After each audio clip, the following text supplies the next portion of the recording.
Como eu já falei em vídeos passados, a igreja ela possui algumas propriedades chamadas de notas também. Essas notas elas surgem da própria essência da igreja. Então por isso que nós as chamamos assim, de notas ou de propriedades.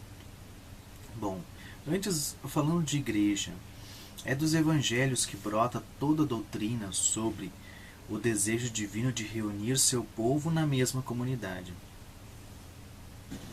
donde percebemos a evidente fundação desta comunidade nas pessoas dos apóstolos, tendo Pedro como cabeça, sendo ele ponto de unidade. Em realidade, podemos já no Antigo Testamento perceber que Deus reúne o seu povo num mesmo redil, possibilitando a unidade no fazer de sua vontade. Esta comunidade dos fiéis seguidores de Jesus Cristo recebe a denominação de igreja, palavra que vem de uma palavra grega que significa justamente assembleia, reunião, povo reunido, na mesma intenção e vivendo a mesma orientação. Em latim, que é a língua oficial da igreja, disse eclésia, parecido com o grego. Ao longo dos tempos, foi se aprimorando o significado da palavra igreja, através do estudo principalmente, mas também pela própria vivência dos seguidores de Cristo. Por isso hoje, esta palavra designa muito mais uma reunião de fiéis e seu conceito atinge um significado de designação do povo de Deus. Ou seja, não é mais uma simples palavra qualquer, como uma assembleia, como uma reunião, que se usa para qualquer coisa, mas assumiu ao longo dos tempos esse significado de designação do povo de Deus, o corpo místico de Cristo. O Concílio Vaticano II, em seu documento, sua Constituição Dogmática sobre a Igreja, Lumen Gentium, recorda, logo nos primeiros parágrafos, que Deus, em sua infinita bondade, traçou um plano para a nossa salvação. Este plano passou pela vinda de seu Filho. Seu Filho ao mundo, a sua encarnação, mas continua a se desenrolar na ação do seu Espírito Santo, naqueles que ouvem e seguem a Jesus Cristo. O plano da salvação atinge sempre o seu ápice quando acontece a renovação do supremo sacrifício na cruz. E quando nós vemos esse sacrifício, essa renovação do supremo sacrifício na cruz? No altar, em toda a Santa Missa, conforme o Lumen Gentium, o seu parágrafo 3º. Exerce-se a obra de nossa redenção sempre que o sacrifício da cruz pelo qual Cristo, nossa Páscoa, foi imolado. Está na primeira carta aos Coríntios, capítulo 5, versículo 7. No parágrafo seguinte da Lumen Gentium, se fala do perpetuar até o fim dos tempos da ação salvífica no mundo, em favor dos homens. Consumado, pois, a obra que o Pai confiara ao Filho, ele, então, irá realizar na terra.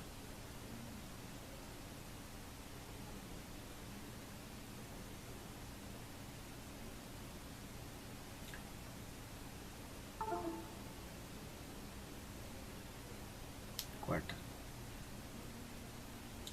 O venerável Papa Pio XII escreveu e assinou um documento em 29 de junho de 1943, intitulado Mystici Corporis, ou seja, o corpo de Cristo,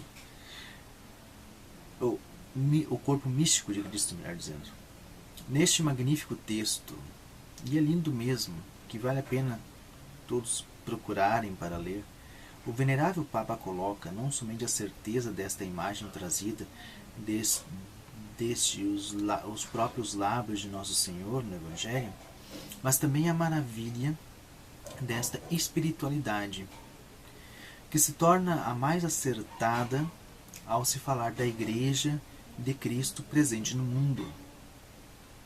Esta que definimos Igreja como corpo místico de Cristo. Neste documento, Papa Pio XII expõe claramente que um corpo, com todas as suas partes, só funciona bem quando todos os membros estão bem unidos.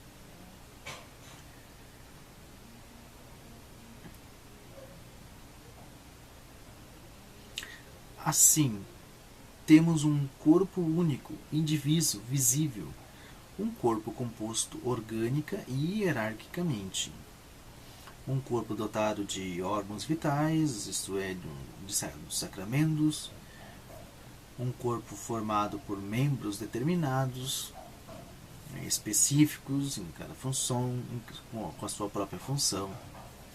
Agora, este corpo que, ora, analisamos com seus membros, transpomos para Cristo. E a Igreja assume este papel do corpo místico de Cristo. Cristo é o Criador, sustentador, animador e restaurador deste corpo.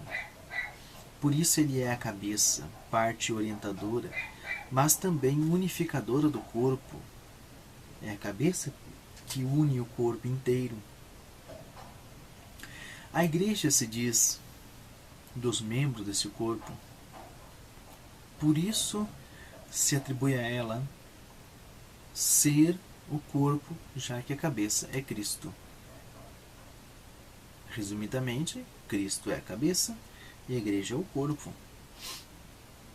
Para estar unificada hierarquicamente, de modo coeso, ela precisa estar unida à cabeça, que é Cristo. Trazemos justamente do Antigo Testamento esta imagem da Igreja como povo de Deus. Uma outra imagem da Igreja.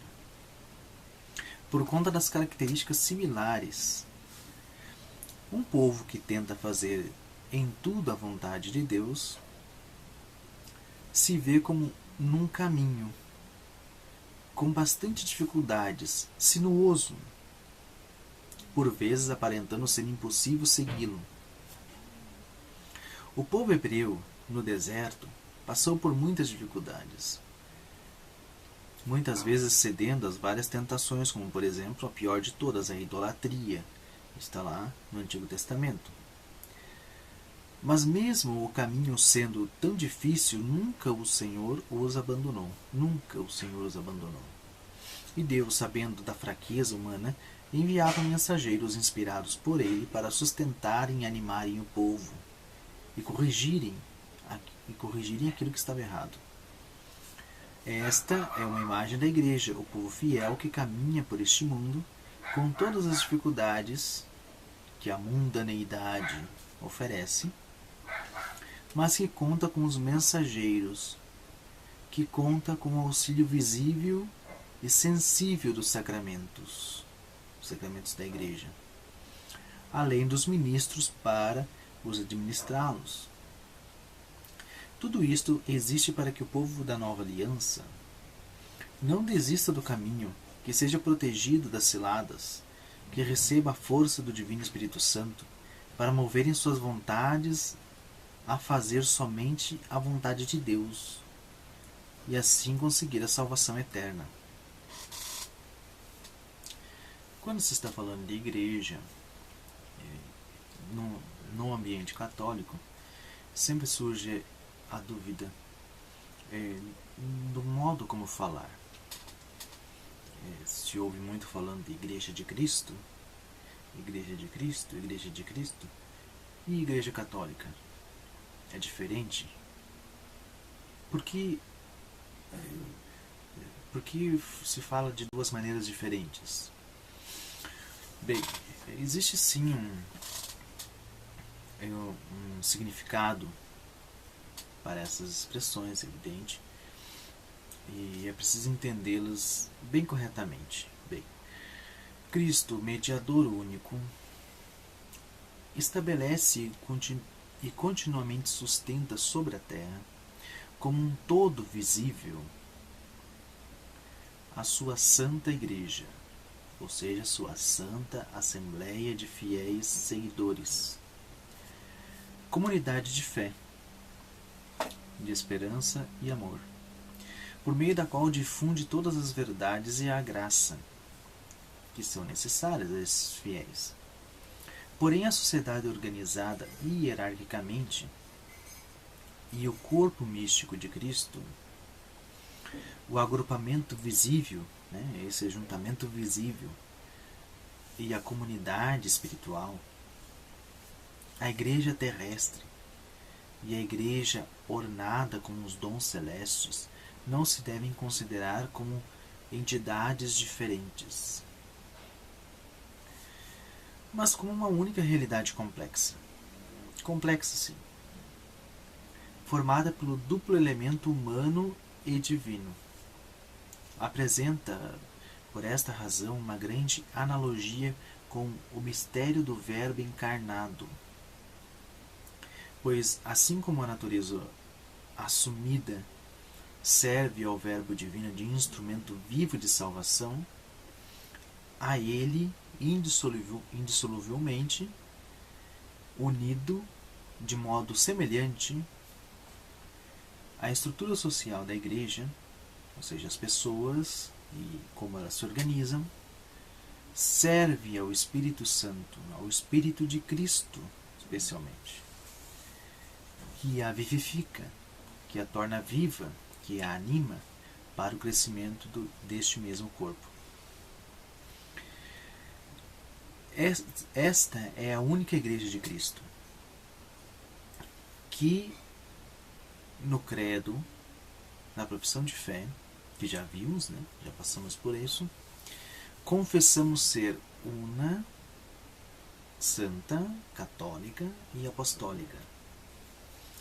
Depois da ressurreição, o nosso Salvador entregou-a a Pedro para que a apacentasse, confiando também a ele e aos demais apóstolos a sua difusão e também o seu governo. Isso está no Evangelho de João, capítulo 21, 17, no Evangelho de Mateus, 28, 18, versículo 18 e seguintes. E erigindo-a, edificando-a para sempre em coluna e fundamento da verdade. Carta a Timóteo, 1 Timóteo 3, versículo 5. Esta igreja, constituída e organizada neste mundo como sociedade, subsiste na Igreja Católica, governada pelo sucessor de Pedro e pelos bispos em união com ele, que se encontra, embora fora da sua comunidade, se encontrem muitos elementos de santificação e de verdade, aos quais, por serem dons pertencentes à Igreja de Cristo, impele pela a unidade católica. Então, como eu disse, é uma coisa bastante simples até de entender, mas que precisa ficar bem firme. A Igreja de Cristo é a igreja que Cristo fundou, a sua igreja. Ou seja, a reunião dos seus seguidores, seus servos, que são irmãos também de Cristo, e se colocam sob sua guia. Esses são seus seguidores, os fiéis, os que se reúnem em assembleia para louvá-lo, para escutá-lo, para segui-lo. Esta assembleia reunida, ela precisa, com o passar do tempo, necessitou de uma organização visível.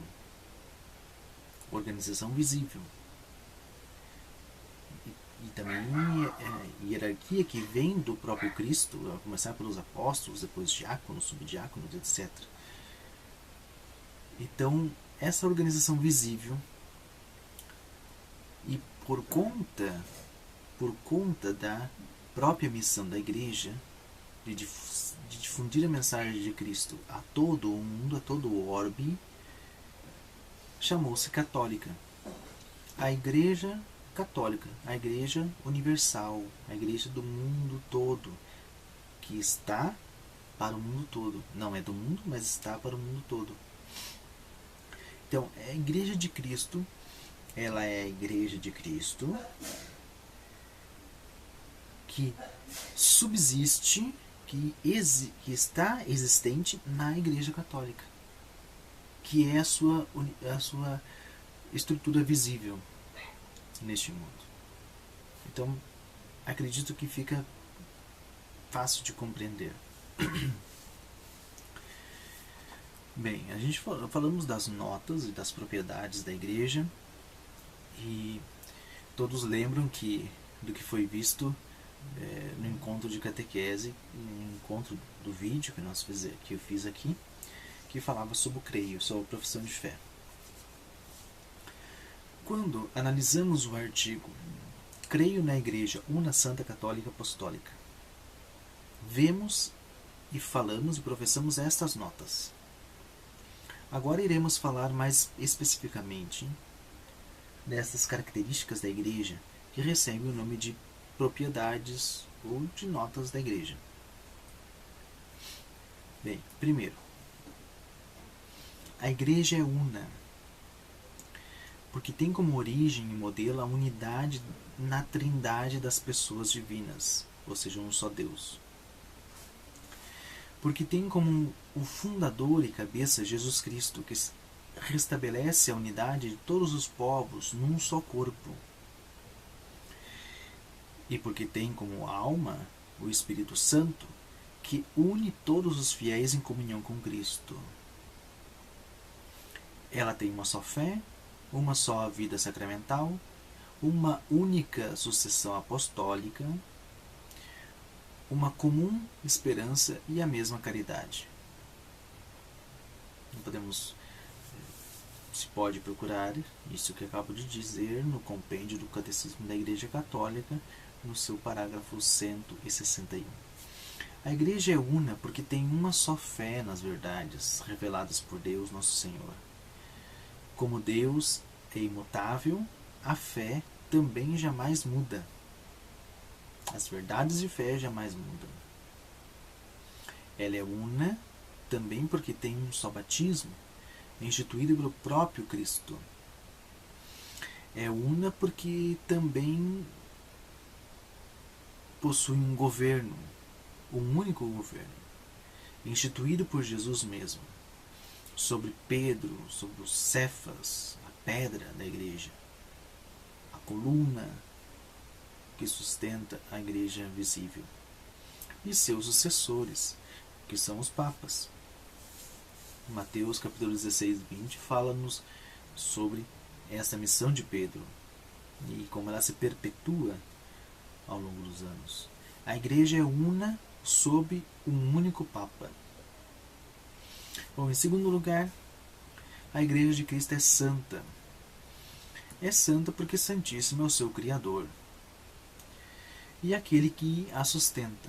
Como a igreja de Cristo subsiste na igreja católica, afirmamos sem erro que esta igreja é santa, a igreja católica. A igreja é santa, em primeiro lugar, por sua cabeça, que é o próprio Cristo, cuja divindade santifica continuamente a igreja, apesar dos pecados de seus membros, os homens. Os nossos pecados dos homens pertencentes à igreja não contaminam a cabeça da igreja, evidentemente, porque quem é a cabeça é Cristo, Deus perfeitíssimo. A igreja é santa também porque o Espírito Santo a assiste continuamente com suas graças através do sacramento. O Espírito Santo enviado por Cristo à igreja, está sempre santificando as almas, sempre santificando as almas. Por isso, em todos os tempos, há, agora e sempre existirá santos na igreja, sempre. Porque é uma ação presente do Espírito Santo no meio de nós. A santificação dos seus, a santificação dos membros da igreja. Em terceiro lugar, nós temos a igreja como católica, porque ela é universal, já disse antes. Ela está para todo mundo, no sentido de sua missão, de levar a todos os homens a mensagem salvífica de Cristo, de ser meio de salvação para todos. Como mencionei um vídeo atrás sobre a expressão latina extra ecclesia nulla salus. Bem, extra ecclesia nulla salus significa que toda a salvação vem de Cristo cabeça, por meio da igreja, da sua igreja, que é o seu corpo, porque a igreja dele é o redil onde ele reúne aqueles que ele vai salvar, e quer salvar. Portanto, não poderiam ser salvos os que, conhecendo a igreja como fundada por Cristo e necessária à salvação, nela não entrassem e nela não perseverassem. Veja como isso é sério. Aqueles que, conhecendo a igreja como fundada por Cristo e necessária à salvação, nela resistindo a entrarem e perseverarem, e esses não seriam salvos. Ao mesmo tempo, graças a Cristo e a sua igreja, esses mesmos podem conseguir a salvação eterna se sem culpa própria, ignoram o Evangelho de Cristo e a sua igreja, mas procuram sinceramente a Deus e, sob o influxo da graça, se esforçam por cumprir a sua vontade, conhecida através do que a consciência lhes dita. Está no compêndio do Catecismo da Igreja Católica, no parágrafo 171. Então, é sim claro que a igreja é o sacramento de salvação universal. Ela é necessária para a nossa salvação. Mas existe a possibilidade daqueles que, sem culpa própria, sem culpa sua mesmo, não conhecem, negligenciam, ignoram esta necessidade da igreja como sacramento de salvação para obter a salvação. E por meio da graça de Cristo, que é superabundante, e os méritos da própria igreja, essas pessoas podem alcançar a salvação também, as graças necessárias, desde que a sua consciência seja reta, seu agir moral seja reto também, e procurem a Deus com sinceridade. Em quarto lugar, nós temos a igreja que é apostólica. Igreja apostólica. Pela sua origem, ela é assim, sendo construída sobre o fundamento dos apóstolos, conforme Efésios capítulo 2, versículo 20. Pelo ensino que é o mesmo dos apóstolos, pela sua estrutura, enquanto instruída, santificada e governada até ao regresso de Cristo, pelos apóstolos, graças aos seus sucessores, os bispos, em comunhão com o sucessor de Pedro, ou seja, o Papa, conforme o Catecismo da Igreja. Então ela é apostólica, sim. Apostólica pela sua origem, apostólica pelo seu fundamento, apostólica pela sua estrutura e pela sucessão, que é ininterrupta desde os primeiros apóstolos. Católica, porque é universal. Ou melhor dizendo, vamos ser mais sério nisso. Ela é una, porque é única. Porque Cristo é uno, Deus é uno. E os meios que ela utiliza são únicos. Ela é santa, porque a cabeça da igreja, que é Cristo, é santo. E o Espírito Santo que vive nela é santo. Católica, porque é universal. está para salvar a todos, que conhecendo-a, ingressem pelos sacramentos e perseverem. E a apostólica, por conta da sua origem dos apóstolos e da sua sucessão ininterrupta. Bem, certamente vocês já ouviram também que a igreja é católica, apostólica, una, santa, católica, apostólica e romana. O romano não é uma nota da igreja, claro, não é uma propriedade da igreja, mas por constituição histórica, né? Por ter lá o lugar em Roma, o lugar onde os apóstolos Pedro e Paulo foram martirizados, e sendo Pedro e Paulo os dois apóstolos fundantes, assim, os dois apóstolos que representam de modo mais conciso, mais coeso também a própria estrutura da igreja. Então, historicamente, a igreja sempre teve Roma como uma sede, um ponto de encontro, de convergência para a origem da igreja, para a origem apostólica da igreja. Por isso, romana, para identificar que em Roma está o sucessor de Pedro, aquele que nos une na fé. Então, essa é a igreja católica, a igreja de Cristo, que é una, santa, católica e apostólica.